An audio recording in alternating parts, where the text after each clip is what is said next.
آلہ و اصحابہ اجمعین اما بعد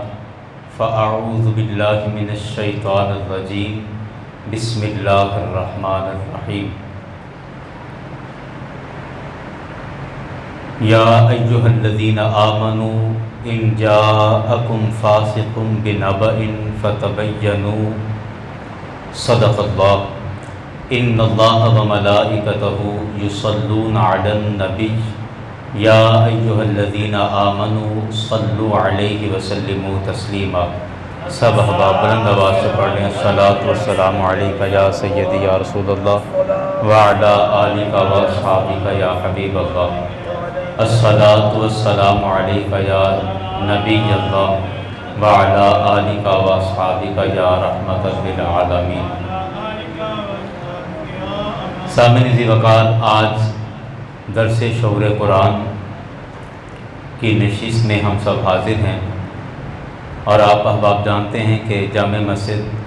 صدیقیہ میں سورہ الحجرات جو قرآن پاک کی ترتیب کے اعتبار سے 49ویں سورہ مبارکہ ہے اور 26ویں سپارے میں موجود ہے، اس کا سبق ہر نشست میں ایک یا دو آیتیں یا جس قدر ممکن ہو سکتا ہے سبق چل رہا ہے، اور سورہ حجرات کے مضمون اپنی نوعیت کے اعتبار سے بڑے زبردست، خوبصورت اور ہماری تربیت اور اصلاح کے حوالے سے بڑے اہم اور ضروری ہیں۔ آج کے سبق میں ہم سورہ حجرات کی آیت نمبر 6، 7 اور 8 یہ 3 آیتیں آج پڑھیں گے، اور ان تینوں آیات کا مضمون تقریباً ایک دوسرے سے ملتا جلتا ہے، اور ان آیات میں رب کائنات نے ہمارے اپنے معاملات میں ایک بڑا اہم معاملہ ہے جس کی طرف اشارہ کرتے ہوئے چند نصیحتیں فرمائی ہیں۔ اللہ کریم کی بارگاہ میں دعا ہے کہ رب کائنات ہم سب کے لیے قرآن پاک کا فہم آسان کر دے، قرآن پاک ہمیں سمجھ آنے لگ جائے، اور قرآن پاک پہ عمل کرنا ہم سب کے لیے آسان ہو جائے۔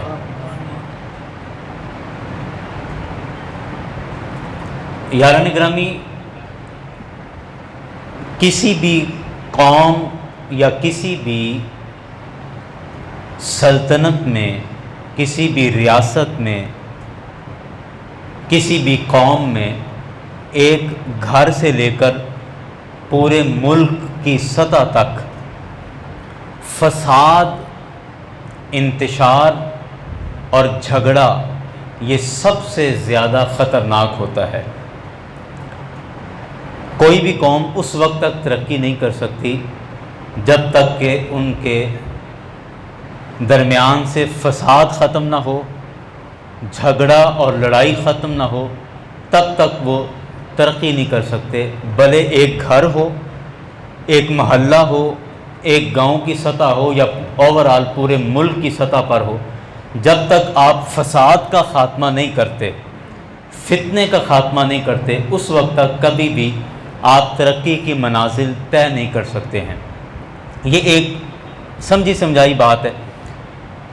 فساد اور لڑائی کی طرف سب سے زیادہ جو چیز ہمیں ابھارتی ہے، یا فساد اور لڑائی کی سب سے زیادہ وجہ جو چیز بنتی ہے، وہ وجہ یہ ہے کہ انسان بغیر تحقیق کے سنی سنائی باتوں پر مفروضے قائم کر لیتا ہے۔ مجھے کسی نے کہا کہ جی فلاں آدمی آپ کے بارے میں یوں کہتا ہے، ایسی کوئی بات کر دی، اب میں نے اس بات کی تحقیق کیے بغیر اپنے دل میں وہ بات لے کر بیٹھ گیا کہ وہ بندہ تو بڑا غلط ہے، وہ تو میرے بارے بڑا برا سوچتا ہے، وہ تو یوں ہے، وہ تو یوں ہے، اور اپنی زندگی کے معاملات اسی ایک خیال پر اور اسی ایک مفروضے پر اپنی زندگی کے معاملات کو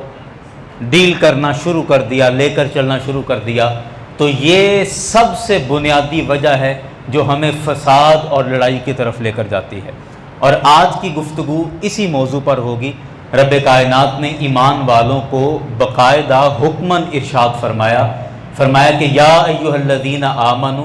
اے ایمان والو، ان جاءکم فاسق، اگر تمہارے پاس کوئی فاسق بندہ آ جائے، بنبأ، کوئی ایسی خبر لے کر آ جائے، کوئی ایسی بات لے کر آ جائے، تو تم پر لازم ہے کہ فتبینوا، تم اس کی جانچ پڑتال کر لو، تم اس کی چھان بین کر لو، اس بات کی گہرائی تک پہنچ جاؤ، اس بات کی تہ تک چلے جاؤ۔ ان تصیبوا قوما بجہالۃ، کہ کسی قوم کو لا علمی کی وجہ سے تم تکلیف یا نقصان نہ پہنچا بیٹھو، فتصبحوا علی ما فعلتم نادمین، اور ایسا نہ ہو کہ بعد میں پھر تمہیں اپنے کیے پر پچھتانا پڑے، اپنے کیے پر شرمندہ ہونا پڑے، اور اپنے کیے پر تمہیں ندامت اور پریشانی اٹھانی پڑے۔ یہ مفہوم ہے آیہ مبارکہ کا جو سورہ الحجرات کی آیت نمبر 6 ہے، کہ رب کائنات نے بڑے واضح الفاظ میں ارشاد فرما دیا۔ دو باتیں بیان ہو گئیں یہاں پر۔ ایک بات یہ کہ جو بندہ اس طرح کی اڑتی اڑاتی خبر تم تک پہنچائے، قرآن نے اس بندے کو فاسق کہا، اور فاسق کے متعلق شریعت مطہرہ کا یہ حکم ہے کہ فاسق آدمی کے پیچھے نماز نہیں ہوتی، اور یہ حکم ہے باقاعدہ، فقہ کی تمام کتابوں میں لکھا ہے کہ فاسق بندے کے پیچھے نماز نہیں ہوتی۔ اور فاسق اس بندے کو قرآن نے کہا کہ جو بندہ تم پر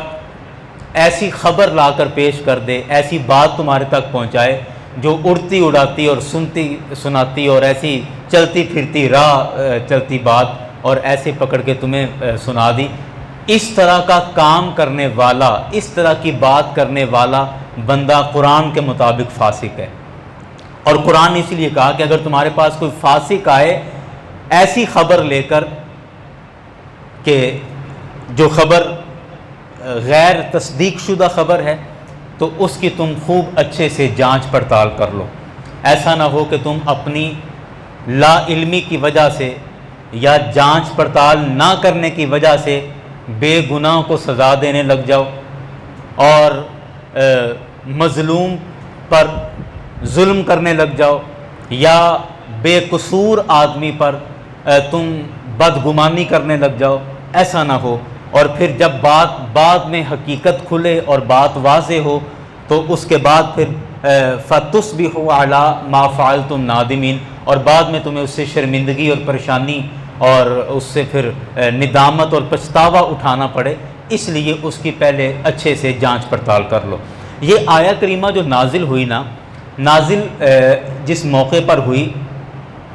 قبیلہ بنی مستلق ایک قبیلہ تھا۔ رسول اکرم صلی اللہ علیہ وسلم نے ایک صحابی رسول حضرت ولید بن عقبہ رضی اللہ عنہ، صحابی رسول ہیں، ان کو بھیجا کہ آپ قبیلہ بنی مستلق میں جائیں اور جا کر ان سے ان کے صدقات اور زکوٰۃ اور یہ چیزیں ساری مال جمع کر کے ان سے اکٹھا کر کے لے کر آئیں۔ ظاہری بات ہے ریاست کا یہ کام ہے۔ اب حضرت ولید بن عقبہ رضی اللہ عنہ صحابی رسول ہیں، ان کا زمانہ جاہلیت میں، یعنی جب یہ ابھی مسلمان نہیں ہوئے تھے، تب ان کا بڑا تعلق تھا قبیلہ بنی مستلق کے ساتھ، اور اب جب یہ مسلمان ہو چکے تھے تو اس قبیلے کے کئی لوگ حضرت ولید بن عقبہ کے خلاف ہو چکے تھے کہ یہ ہمارا دوست تھا، ہمارا ساتھی تھا، ہمارا یار تھا، اٹھنا بیٹھنا اکٹھا تھا، اور یہ ہمارا مذہب چھوڑ کر یہ مسلمان ہو گیا۔ تو اس وجہ سے کچھ اپنے ذاتی تعلقات کی وجہ سے ان کی تھوڑی وہاں دشمنی ہو گئی۔ اب حضرت ولید بن مغیرہ جب سرکار علیہ الصلوۃ والسلام کا حکم سن کے یہ قبیلہ بنی مستلق گئے، اور وہاں گئے کہ زکوٰۃ اور دیگر جو صدقات ہیں ان کا پیسہ اکٹھا کرنے کے لیے گئے۔ جب وہاں گئے تو اب ذہن میں یہ بات تھی کہ وہاں کئی میرے مخالف لوگ ہیں جو میرے دشمن ہیں، میری مخالفت کرتے ہیں، تو ایسا نہ ہو میں وہاں جاؤں اور وہ لوگ مجھ سے لڑائی کرنے کے لیے تیار ہو جائیں اور وہاں پہ فساد ہو جائے یا جھگڑا ہو جائے۔ اب ہوا ایسے کہ جب یہ جا رہے ہیں قبیلہ بنی مستلق کی طرف، اور قبیلہ بنی مستلق کے جو لوگ تھے انہیں بھی پتا تھا کہ ولید بن عقبہ ہمارے پاس آ رہے ہیں اور ہمارے قبیلے میں ان کی بڑی مخالفت موجود ہے، تو قبیلے کے رہنے والوں نے جو وہاں مسلمان تھے انہوں نے پہلے سے یہ مشورہ کیا تھا کہ ہم 4 5 10 لوگ قبیلے کے باہر رستے سے جا کے ان کو استقبال کر کے لے کے آئیں گے تاکہ رستے میں کوئی ان کو نقصان نہ پہنچائے۔ انہوں نے یہ ادھر پلاننگ کی تھی۔ اب ادھر حضرت ولید بن عقبہ کے ذہن میں وہ بات تھی کہ شاید کوئی مزاحمت نہ ہو۔ اب جیسے حضرت ولید بن عقبہ مین ان کے راستے پر گئے اور سامنے سے 8 10 بندوں کو تیاری کے ساتھ آتے ہوئے دیکھا، تو اب انہوں نے سمجھا کہ یہ شاید مجھ سے لڑائی کرنے کے لیے آ رہے ہیں، ہتھیار ان کے پاس ہیں، تلواریں ان کے پاس ہیں اور بڑے چاق و چوبند ہو کے آ رہے ہیں پوری تیاری کے ساتھ، تو یہ مجھ سے لڑائی کرنے کے لیے آ رہے ہیں۔ حالانکہ وہ تیار تھے اس وجہ سے کہ دشمن ان کو نقصان نہ پہنچائیں۔ یہ ایک غلط فہمی ہوئی بیچ میں۔ حضرت ولید بن عقبہ نے جب دور سے آتے ان کو دیکھا تو آپ واپس آ گئے، قبیلہ بنی مستلق نہیں گئے اور واپس آ گئے، اور رسول اکرم صلی اللہ علیہ وسلم کی بارگاہ میں آ کر انہوں نے ساری بات بتا دی۔ عرض کرنے لگے یا رسول اللہ میری وہاں پر بڑی لڑائی ہے، دشمنی ہے میری وہاں پہ، اور وہاں لوگ باقاعدہ میرے مخالف ہیں، اور ابھی بھی جب میں گیا تھا تو اب میں بھی ان کے مین رستے میں پہنچا کہ وہاں سے سامنے سے 8 10 بندے میں نے ہتھیار کے ساتھ لیس پوری تیاری کے ساتھ آتے ہوئے دیکھا ہے، تو انہوں نے اس لیے میں واپس آ گیا ہوں، تو وہ مجھے پیسہ نہیں دیں گے یا میں وہاں سے نہیں جمع کر سکتا، یا اس طرح کی بات آ کے کر دی۔ سرکار علیہ السلام کو جب یہ بات پتہ چلی تو سرکار علیہ السلام نے فرمایا چلو ٹھیک ہے اس کا کوئی حل کرتے ہیں۔ رسول اکرم صلی اللہ علیہ وسلم نے حضرت خالد بن ولید سیف اللہ جو بڑے جنگجو اور بڑے مشہور صحابی ہیں، اب ظاہری بات ایسے موقعوں پر پھر ایسے ہی صحابی چاہیے تھے، ایسا ہی بندہ چاہیے تھا، اور یہ حکمت عملی ہے،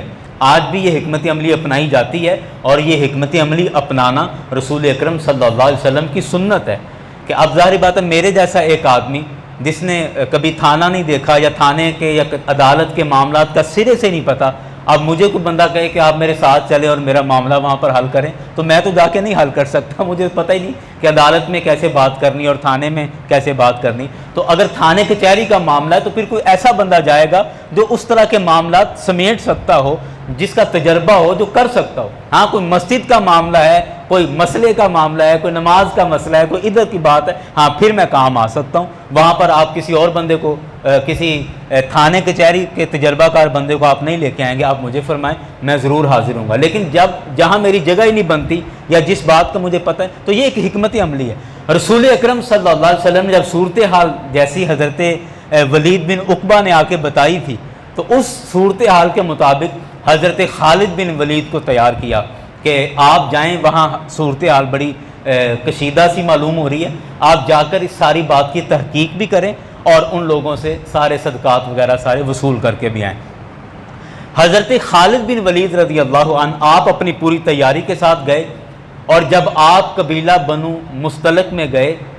اور وہاں جا کے دیکھا کہ وہاں پر تو لڑائی یا دشمنی والی کوئی بات ہی نہیں ہے، ایک بندہ بھی مزاحمت کے لیے سامنے نہیں آیا، نہ کوئی تیار ہے۔ انہوں نے جا کے اپنے طریقے سے وہاں تحقیق بھی کی، پوچھ گچھ بھی کی کہ اس طرح کا کوئی معاملہ ہے، تو انہوں نے کہا نہیں اس طرح کا کوئی معاملہ نہیں ہے، ہم سارے تیار ہیں، اور سرکار علیہ السلام کا حکم ہے تو ہم کون ہوتے ہیں کہ اپنے صدقات وغیرہ جمع نہ کروائیں، ہم بالکل تیار ہیں اور ایسی کوئی بات نہیں ہے۔ اور حضرت ولید بن عقبہ تو آئے ہی نہیں ہیں ہمارے قبیلے میں، اب ظاہر بات انہوں نے تو یہی کہنا تھا کہ آئے نہیں۔ جب یہ والی ساری بات حضرت خالد بن ولید کو پتہ چلی اور انہوں نے واپس آ کے رسول اکرم صلی اللہ علیہ وسلم کو بتائی کہ جی وہاں تو ایسی کوئی بات ہی نہیں تھی، اور یہ حضرت ولید بن عقبہ تو خام خواہ گھبرا گئے یا غلط فہمی کا شکار ہو گئے، تو سرکار علیہ السلام کو بڑی ذہنی طور پر پریشانی ہوئی کہ یہ اس نے کیا کیا، اسے اس طرح نہیں کرنا چاہیے تھا۔ تو اس موقع پر اللہ تبارک و تعالیٰ نے قرآن پاک کی یہ والی آیت مبارکہ نازل فرمائی، اور اس آیت مبارکہ میں فرمایا کہ اگر کوئی تمہارے پاس ایسی خبر آ جائے تو سب سے پہلے اس کی تحقیق کرو، اپنے ذہن میں خود سے ہی خیال بنا کے اور خیالوں کے مفروضے بنا کے اور اس پر ہی فیصلے نہ کرنے لگ جاؤ، بلکہ کوئی بات تم تک پہنچتی ہے تو اس کی پوری تہہ تک جاؤ، اس کی پوری تحقیق کرو، اور اس کے بعد پھر اس کے متعلق جو بھی رد عمل کرنا ہے وہ رد عمل کرو۔ ایسا نہ ہو کہ جب بات کھل کر واضح ہو تو تمہیں شرمندگی کا سامنا کرنا پڑے کہ ہو یہ کیا ہو گیا، میں تو کچھ اور سمجھ رہا تھا اور یہ تو کچھ اور بات نکل آئی، تو ظاہری بات ہے بعد میں شرمندگی اور ندامت ہے۔ تو اس موقع پر اللہ تبارک و تعالیٰ نے قرآن پاک کی یہ آیت مبارکہ نازل فرمائی، اور یہ آیت مبارکہ ہمیں ہمارے معاملات، میں نے جیسے پہلے عرض کیا کہ ہمارے گھر سے لے کر ہمارے محلے تک اور محلے سے لے کر پوری ریاست کے معاملات، ان میں فساد اور جھگڑے کو روکا جا سکتا ہے اگر ہم قرآن کی اس آیت پر عمل کرنے لگ جائیں اور اس کو ذہن میں بٹھا لیں۔ ہماری برادریوں کے معاملات درست ہو سکتے ہیں، ہمارے گھر میں خاندان کے معاملات درست ہو سکتے ہیں، بھائیوں کے معاملات درست ہو سکتے ہیں۔ بعض دفعہ ایسا ہوتا ہے کہ بھائیوں کے درمیان کوئی ہلکی پھلکی کوئی چپکلش ہو جاتی ہے، کوئی سردی گرمی ہو جاتی ہے، کوئی بڑی بات نہیں ہے، لیکن اس میں جو میرے حمایتی ہیں وہ میرے ساتھ آ کر اس طرح کی باتیں کریں گے، جی وہ بندہ بڑا گندا ہے آپ کا بھائی اور آپ بڑے اچھے ہیں، اور جو اس کے بھائی کے حمایتی ہوں گے وہ اس کے سامنے آ کے اس طرح کی باتیں کریں گے۔ تو اب نتیجہ کیا نکلتا ہے کہ میں یہ کوشش کرتا ہوں کہ میں اپنے بھائی سے پوچھ لوں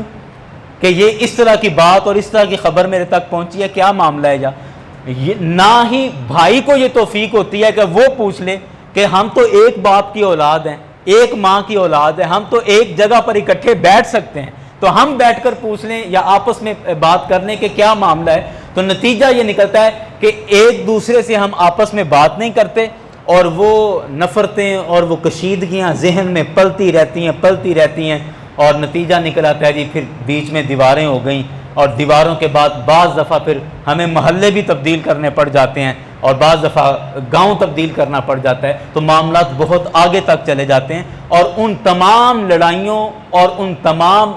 فسادات کی جڑ اور اصل چیز یہی ہے کہ سنی سنائی باتوں پر اور راہ چلتی باتوں پر ایسے ہی ذہن میں مفروضے قائم کر لینا، یہ اس کی بنیاد ہے۔ اور قرآن پاک دیکھیں، قرآن پاک 23 سال کے عرصے میں نازل ہوا، لیکن آپ یہ دیکھیں قرآن پاک کا معجزہ ہے کہ 23 سال کے عرصے میں قرآن نے قیامت تک کا سارا زمانہ کور کیا ہے۔ 23 سال کے عرصے میں نازل ہوا، اور اس کے پاس جو ٹائم لیمٹ تھی، جو وقت تھا، وہ قیامت تک کا وقت ہے، قیامت تک کے لیے یہ کتاب باقی رہے گی، اور اس کے کتاب کے مطابق فیصلے ہوتے رہیں گے۔ تو قرآن پاک نے ہر بیماری اور ہر مسئلے کی جڑ کو پکڑا ہے، اور یہ جڑ بیان کی ہے نا، یہ کئی لڑائیوں کی جڑ یہ بات ہے، اور قرآن پاک نے اس جڑ کو پکڑا اور اس مسئلے کو حل کیا کہ یہ اصل مسئلہ ہے۔ جب تم اس جڑ کو پکڑ لو گے اور اس مسئلے کو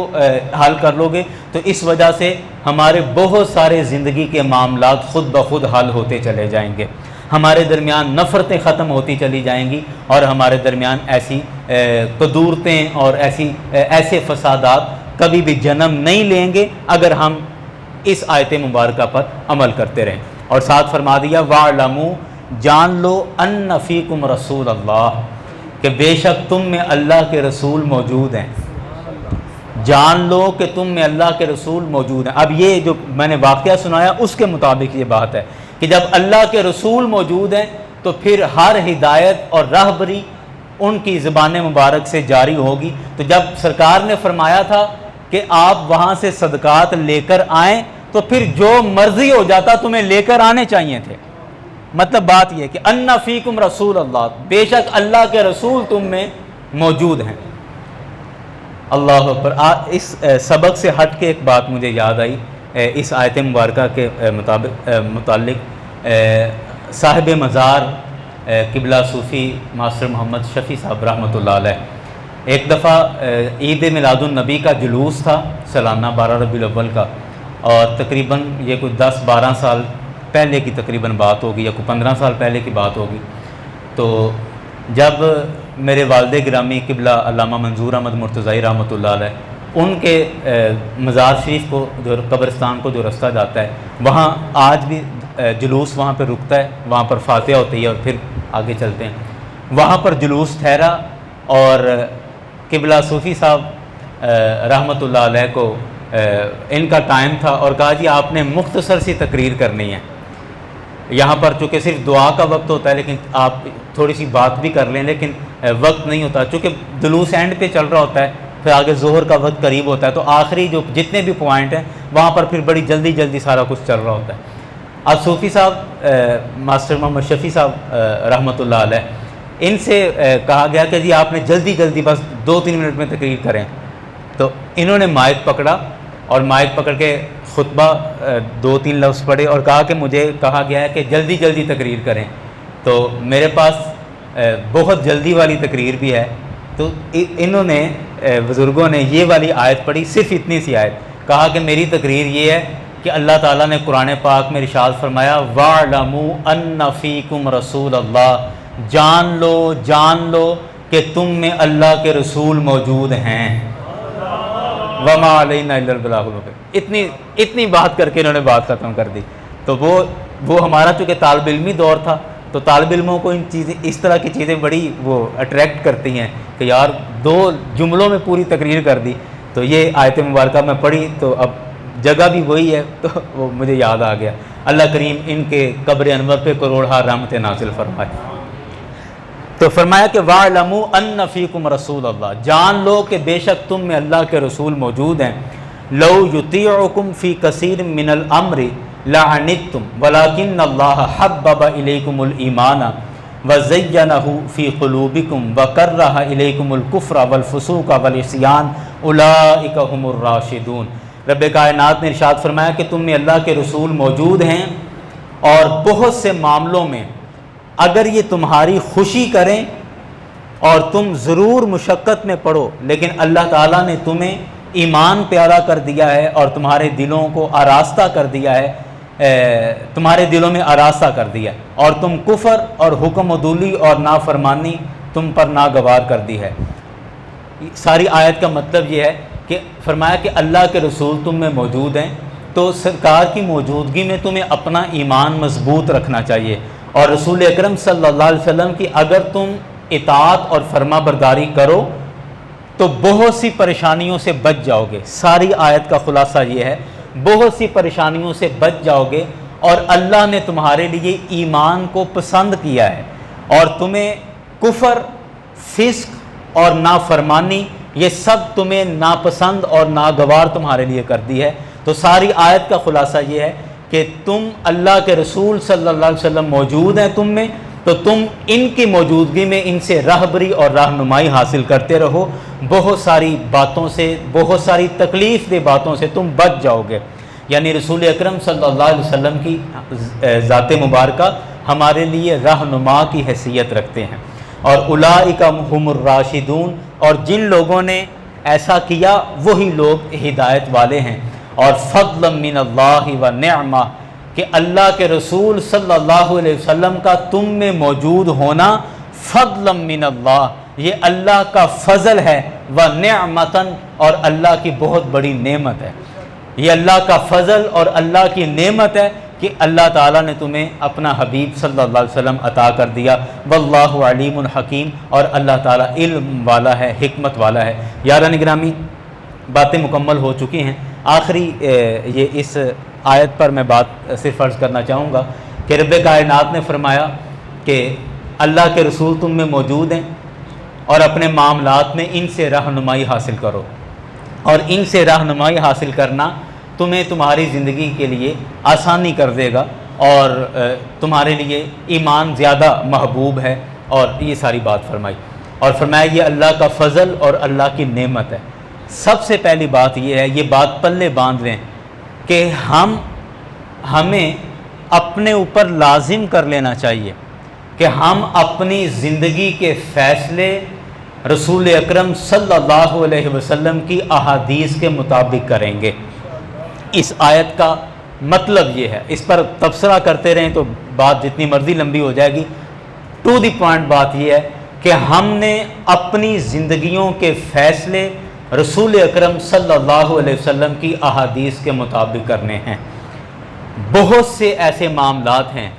کہ ہمارے گھر کے مسائل ہوتے ہیں تو ہمارے ذہن میں یہ بات آتی نہیں کہ ان مسائل میں ہم دیکھ لیں کہ کیا رسول اکرم صلی اللہ علیہ وسلم کی کوئی نصیحت یا ہدایت موجود ہے یا ہمیں مل سکتی. ہم اس طرف دھیان ہی نہیں دیتے. ہم کہتے ہیں کہ 4 بندے جمع کر لو اور وہ آپس میں باتیں کر کے بیٹھ کے جس طرح بھی حل ہوتا ہے کرا کے چلو بات کلیئر کر لو, جہاں دونوں پارٹیاں راضی ہو جائیں چلو بات کر لو. اب وہ دونوں پارٹیاں غیر شرعی بات پر بھی راضی ہو سکتی ہیں اور شرعی بات پر بھی راضی ہو سکتی ہیں. اب دیکھیں, میں اس کی آپ کو ایک مثال دیتا ہوں, اور یہ صرف تجرباتی گفتگو ہے, میں اس کی ایک مثال دیتا ہوں. ہمارے پنچایتوں کے مسئلے اس طرح حل کیے جاتے ہیں. مثال کے طور پہ میرے گھر چوری ہو گئی اور میں نے ڈاکٹر صاحب کا نام لگا دیا کہ ڈاکٹر منیر میرا چور ہے. پنچایت لگ گئی, پنچایت فیصلہ اس طرح کرتی, پنچایت لگ گئی اور پنچایت میں میں کہتا ہوں ڈاکٹر صاحب میرے چور ہیں, ڈاکٹر صاحب کہتے ہیں میں نے چوری نہیں کی. نہ مجھ سے ثبوت مانگا جا رہا ہے اور نہ ڈاکٹر صاحب سے کوئی اس بات پر کوئی تبصرہ کیا جا رہا ہے. پنچایت فیصلہ کس طرح کہتی ہے چلو جی ایسا کر لو کہ آج کی پنچایت کے معزز بندے ہیں, صوفی صاحب ہیں ماشاءاللہ, حاجی صاحب بیٹھے ہوئے ہیں, فلاں صاحب بیٹھے ہوئے ہیں, یہ 3 بندے قسم دے دیں کہ ڈاکٹر صاحب چور نہیں ہیں تو ٹھیک ہے, ہم مان لیں گے کہ ٹھیک ہے ڈاکٹر صاحب چور نہیں ہیں.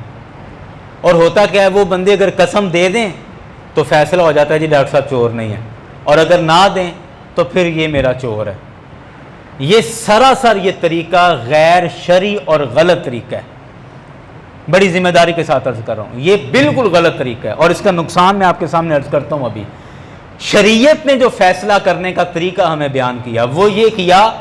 آپ اصول فقہ کی کتابوں, یہ بڑی بڑی کتابوں کا خلاصہ ہے جو میں آپ کے سامنے عرض کر رہا ہوں. شریعت ہمیں حکم یہ دیتی ہے کہ جو مدعی ہے, مدعی پر سب سے پہلے ثبوت اور دلیل لانا لازم ہوتا ہے. میں نے اگر کہا کہ میرے گھر چوری ہوئی ہے اور ڈاکٹر صاحب میرے چور ہیں تو سب سے پہلے مجھ پر لازم ہے کہ میں ثبوت پیش کروں, میں گواہ پیش کروں, دلیل پیش کروں, ثبوت پیش کروں, ثابت کروں کہ یہ چور ہیں. اور اگر میرے پاس کوئی ثبوت نہیں ہے, کوئی گواہ نہیں ہے, تو پھر جو مدعا علیہ ہے یعنی ڈاکٹر صاحب جن پر میں نے دعویٰ کیا ہے, مدعا علیہ پر لازم ہے کہ وہ قسم دے کہ میں نے چوری نہیں کی. شریعت یہ کہتی ہے. ہمارے ہاں کیا ہوتا ہے کہ مدعا علیہ کو چھوڑ کر تیسرے چوتھے بندے کی ڈیوٹی لگا دی جاتی ہے کہ اگر وہ 3-4 بندے قسم اٹھا دیں کہ اس نے چوری نہیں کی تو ہم مان لیں گے یہ چوری نہیں کی. تو اب یہ طریقہ بالکل غلط ہے, رسول اکرم صلی اللہ علیہ وسلم کی تعلیمات کے خلاف ہے. اب اس کا نتیجہ کیا نکلتا ہے, یہ میرا آنکھوں دیکھا حال ہے. آپ میں سے اکثر لوگ جودو دھیر آنا جانا ہوگا اور شاید جانتے ہوں گے, وہاں بہت بڑا نام ہے چودھری محمد اقبال صاحب, سندھو صاحب, عامر اقبال جو بھی الیکشن وغیرہ وہاں کھڑے ہوتے ہیں, ان کے والد صاحب جوہر ٹاؤن رہتے ہیں, کبھی کبھار یہاں جودو بھی آتے ہیں, کافی ضعیف ہو چکے ہیں, میرا اندازہ ہے کہ کوئی 90 کے قریب شاید ان کی عمر ہوگی. انہوں نے خود بتایا, ہمارے وہاں ماسٹر عبدالرزاق صاحب تھے, ان کی موجودگی میں یہ بات ہوئی, کہنے لگے کہ یار جب میں نے یہ مسئلہ بیان کیا نا ایک جگہ پر, تو پھر چودھری اقبال صاحب نے مجھ سے کہا جی طاہر صاحب آپ نے بالکل صحیح مسئلہ بیان کیا اور مجھے بات سمجھ آ گئی ہے. کہتے ہیں کافی سال پہلے اسی طرح کوئی چوری کا فیصلہ تھا, وہ میرے ڈیرے میں آ گیا, تو وہ جس بندے پر الزام لگا رہے تھے نا تو وہ بندہ چور تھا نہیں, یا ہمیں لگتا تھا کہ یہ چور نہیں ہے. کہتے ہیں کہ چودھری اقبال صاحب کہتے ہیں کہ میں نے قسم اٹھا دی, میں نے قسم دے دی کہ نہیں یہ بندہ چور نہیں ہے, آج تک اس کا کوئی اس طرح کا معاملہ سامنے نہیں آیا. کہتے ہیں میں نے اس کی قسم اٹھا دی, قسم دے دی, وہ فیصلہ ہو گیا, بات ختم ہوگی. کہتے ہیں چند مہینوں بعد بات کھلی, بات کسی اور طرف سے چلی, کوئی بات نکلی تو پتہ چلا اسی بندے نے چوری کی تھی, وہ بندہ چور تھا,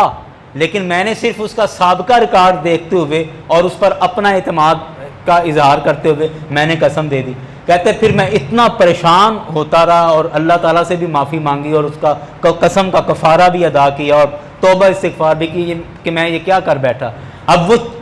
دوسرے بندے کو کیا پتا کہ اس نے چوری کی یا نہیں کی, تو جس پر الزام ہے وہ قسم دے کہ میں نے چوری نہیں کی. یہ شریعت کا فیصلہ ہے. تو اس لیے یہ صرف ایک مثال میں نے آپ کے سامنے رکھی. تو ساری بات کا اور ان آیتوں کا خلاصہ یہ ہے کہ ہمیں اپنی زندگی کے فیصلے رسول اکرم صلی اللہ علیہ وسلم کی تعلیمات کے مطابق کرنے چاہیے۔ کوئی بھی معاملہ آئے، کوئی بھی مسئلہ بنے، تو سب سے پہلے آپ اپنے جس عالم دین پر آپ کا اعتماد بنتا ہے، جس پر آپ مطمئن ہوتے ہیں، تو آپ اس عالم دین سے رابطہ کریں اور اس سے پوچھیں کہ یہ معاملہ ہے، تو اس معاملے میں آپ بتائیں کہ قرآن اور حدیث ہماری کیا رہنمائی کرتے ہیں، اور اس کو ذہن میں رکھ کے اس کے بعد پھر فیصلہ کریں۔ فیصلہ آپ نہیں کرنا ہے، آپ خود فیصلہ کریں۔ میں نہیں کہہ رہا کہ آپ اپنے مولوی صاحب سے فیصلے کروائیں، نہیں، فیصلہ خود کریں، لیکن اس کے بارے معلومات لے لیں کہ قرآن اور حدیث اس معاملے میں ہماری کیا رہنمائی کرتے ہیں۔ دیکھیں رسول اکرم صلی اللہ علیہ وسلم کی زندگی میں اگر آپ ذمہ دار ہیں اور ذمہ دارے کے متعلق آپ کو ہدایات چاہیے، تو میرے آقا کی زندگی سے آپ کو زراعت کے متعلق بھی ہدایات مل جائیں گی۔ اگر آپ استاد ہیں، معلم ہیں، اور آپ کو اپنی زندگی کے لیے کچھ ہدایات چاہیے، تو میرے کریم آقا کی زندگی سے آپ کو ایک استاد کی ہدایتیں بھی مل جائیں گی۔ الغرض آپ زندگی کے کسی بھی شعبے سے وابستہ ہیں، اور اگر آپ اس کے متعلق رسول اکرم صلی اللہ علیہ وسلم کی تعلیمات اور سرکار علیہ الصلوۃ والسلام کی ہدایات لینا چاہیں گے، تو زندگی کے ہر شعبے کے متعلق، اس لیے کہا جاتا ہے نا قرآن پورا ضابطہ حیات ہے۔ قرآن صرف عبادات کا نام نہیں ہے کہ نماز کے مسئلے اس میں ہوں گے، زکوٰۃ کے مسئلے ہوں گے، طلاق نکاح کے مسئلے ہوں گے، ایسا نہیں ہے۔ یہ ضابطہ حیات ہے، زندگی کے ہر قدم پر قرآن پاک ہماری رہنمائی کرتا ہے۔ رسول اکرم صلی اللہ علیہ وسلم کی تعلیمات زندگی کے ہر قدم پر ہماری رہنمائی کرتی ہیں۔ تو آج کی ساری گفتگو کا خلاصہ صرف دو باتیں ہیں۔ پہلی بات یہ کہ سنی سنائی باتوں کی ہمیں تصدیق کر لینی چاہیے، پوری چھان بین کر لینی چاہیے، اور ایک طرف سے بات سن کے فیصلہ نہیں کر لینا چاہیے، بلکہ پوری تسلی تحقیق کرنے کے بعد ہمیں کوئی بات کرنی چاہیے، قرآن نے کہا۔ اور دوسری بات آج کی گفتگو کی یہ ہے کہ ہمیں اپنی زندگیوں کے فیصلے قرآن اور حدیث سے رہنمائی حاصل کر کے کرنے چاہیے۔ اللہ کریم کی بارگاہ میں دعا ہے کہ رب کائنات قرآن پاک کی نصیحتیں اور قرآن پاک کی ہدایات ہمارے لیے آسان کر دے، اور ان پر عمل کرنا بھی ہم سب کے لیے آسان کر دے۔